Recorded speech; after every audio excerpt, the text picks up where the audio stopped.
Indeed. So our lives are inextricably linked to nature. But nowadays, it's pretty easy to find ourselves and our children, most importantly, more linked to tech, to devices, to screens. Well, this morning, kinder-kineticist Catherine Lacey is going to connect with us to talk about the importance of our connection to nature and how important it is to just let the kids get outside and play. Catherine, very good morning. How are you? Morning, I'm good, thanks. How are you? Oh, very good, very good. This is such an important question, as you know, because technology is essentially the future of our kids. However, there's got to be some balance, and this is where we're going with it. So you have your own kinder-kinetics practice. Now, from what you see, are our kids actually well connected with nature? I know it sounds like a silly question, because I think I know the answer to it, but let's go to it anyway. Yeah, of course, it's a question that most people, I think, would know the answer to. But from what I've seen in my experience, there's definitely a decline towards kids being outside, being connected with nature, actually going into the garden and playing versus screen time. So, but if you look at it from a theoretical sense, yes, because there's so much technology available. There's multiple apps. You can Google anything you want. You know, you can go on virtual safaris these days. So from that side, yes, they understand nature, but they're definitely lacking that physical, real interaction with nature and actually being outside, experiencing it for themselves.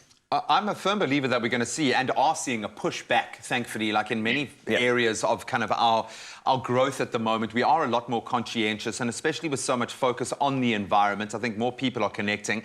But, you know, the dangers of not being connected to nature are so prevalent. In fact, it's been labeled as nature deficit disorder. What are the implications of this nature deficit disorder on our kids if they aren't getting that nature time?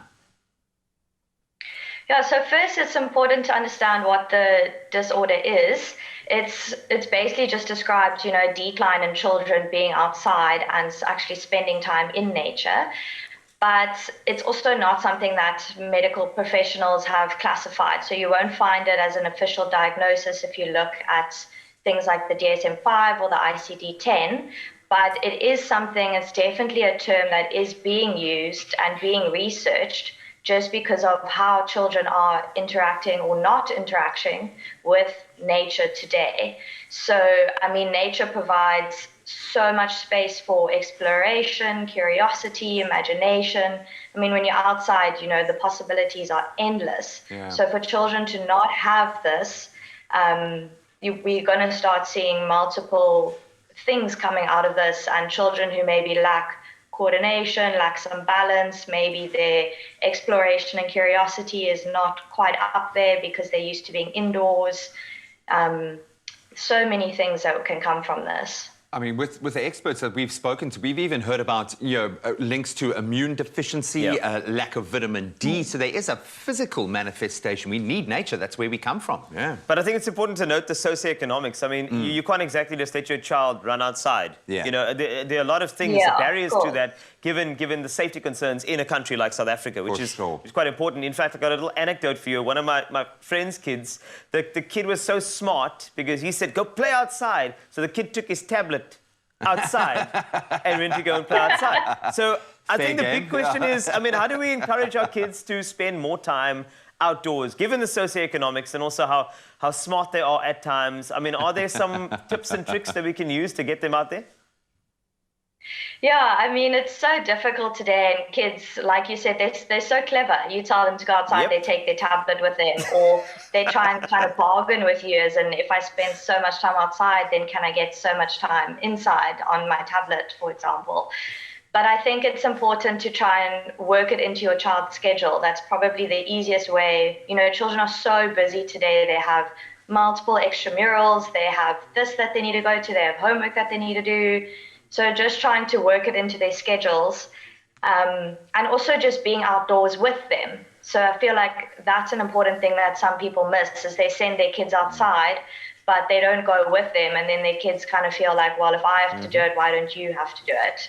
So Another thing that you could do is try and bring indoor activities to actually take them outside. So instead of, for example, coloring at the table, you give them chalk and you take them outside to color on the pavement. I mean, it's not going to cause a mess. It washes away super quickly, but they're still outdoors experiencing something. And then your neighbors get to enjoy it as well with you. Now, I'll tell you, I speak from experience with a very, very busy 4-year-old son. The only time that he has ever been still in his life is in a forest. Let him guide the process. Let him kind of just get surrounded by that green. But it's amazing to me how, and of course, you then have the opportunity to be still with him. And man, don't we need that as well.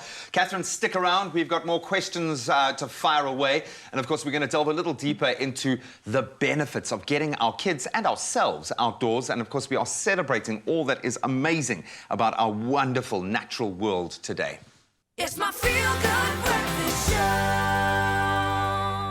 It's your Feel Good Breakfast Show. This is Expresso and S3, and the youth will set you free, provided they get some time outdoors. Now, earlier in the show, we connected with kinderkineticist Catherine Lacey to talk about the importance of our kids playing outside and connecting with nature, and we're continuing that very important conversation now. We've covered some very important territory around sort of ideas as to how to get them outside, but I think now it's good to start with the benefits of kids actually playing outside. I mean, you were mentioning that you and Jack get some proper time in the forest just enjoying... Yeah, and it's our time, but it's that stillness that you get in that space. So, Catherine, what are the most dominant benefits for getting our little ones out into nature? Yeah, so definitely, as you mentioned, the stillness. Being outdoors, you know, it increases self-esteem and resilience to things like stress and anxiety, which is something, of course, you guys spoke about yesterday, how important it is to relax yourself when you're stressed. And as you mentioned, being in nature really does this for you. I know even as adults, just being outside, going for a hike, going for a walk in the forest, completely can calm you down. But from a kinderkinetics point of view, the gross motor development that comes from being outside is, you know, it's incredible. They are running, they're walking, they're rolling down hills, they're exploring, they're climbing over trees, they're going in stuff, out stuff. There's so many things that can come from that. And of course, there's other things like, you know, it improves concentration and cognitive development and learning. It naturally, very important is that it also naturally encourages children to be active. When children are active, it decreases the risk of childhood obesity. So there's that added benefit as well. It's tactile and it's fun. It is. It's super fun. Endless fun. Because I think that when the discovery is shared, I think that's especially if you're walking through a forest or discovering some new terrain, it's so important to do that. The big sort of issue, I think, for many kids is the fact that we've just been through a lockdown. Yeah. And we've been telling, you know, them it's fine, we're staying indoors. And now we're trying to get them outdoors. So there's a bit of sort of an irony there with regard to this conversation. So, Catherine, do you have any sort of tips as to how we can actually increase the awareness of nature in our kids just a little bit more, especially given a time where we've just told them to stay indoors, now we're telling them to go play outdoors? Yeah, it's funny to think about how we tried to keep them inside for so long and now we just want to get them outdoors. But as I always say, children learn more from what you do versus what you tell them to do. Yeah. So as we said, going outside with them, being outdoors with them, maybe encouraging them by asking open-ended questions. Ask them, oh, where did you find that? Where did that come from? So get their creativity going, get them asking the questions. Another thing is also to give them opportunities to explore. So you can maybe give them a shovel or, you know, you can even give them a spoon from your garden, which they can use to dig up the ground and maybe find something new. So there's lots of ways to get them outside. And like I said, working it into their schedule is probably one of the easiest ways to try and do that. Make it structured.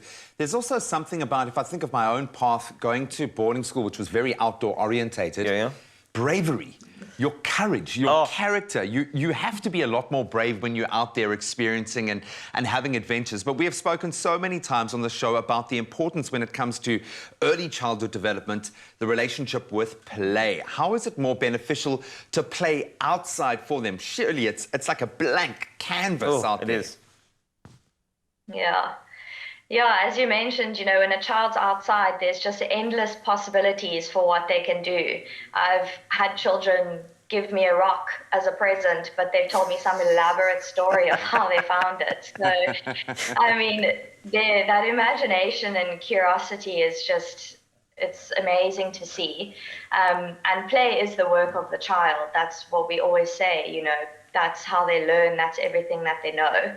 But I wouldn't say that it's, they have to be outside 24/7 to get those benefits, but definitely incorporating it every single day into their routine is quite important. But you don't have to make it the be all and end all of the day. There are benefits to inside play versus outside play. They do learn different things. But as I said, definitely try and do it at least during the day, minimum 1 hour outside. Really get them moving and get them in different environments. Take them to the forest, take them to the beach, take them for a walk on the promenade. There's different things to learn at each place. It's the forest for me, baby. You know what? And I think it's also great because you spoke about imagination, getting a rock as a gift. I mean, have you ever had like a mud pie as a gift? I mean, that was the best thing ever. And it was about the imagination. So, Catherine, thank you so much for sharing what is such an important thing and pertinent thing for many parents who are now struggling with technology, putting the kids away, and also engaging on a day like this, World Conservation Day, to look after our sort of natural habitat, but also make that a platform to raise our kids. I think that's the power of a day like today. So thanks so much, Catherine. Yeah, thank you so much for having me. Yeah, it stands to reason, feeding off what you've just said. How do you expect this next generation to care about nature if they have no connection to it? So get out there in this digital age. Let us not lose sight of the importance of connecting with Mother Nature and, of course, reaping the many benefits that come with doing just that.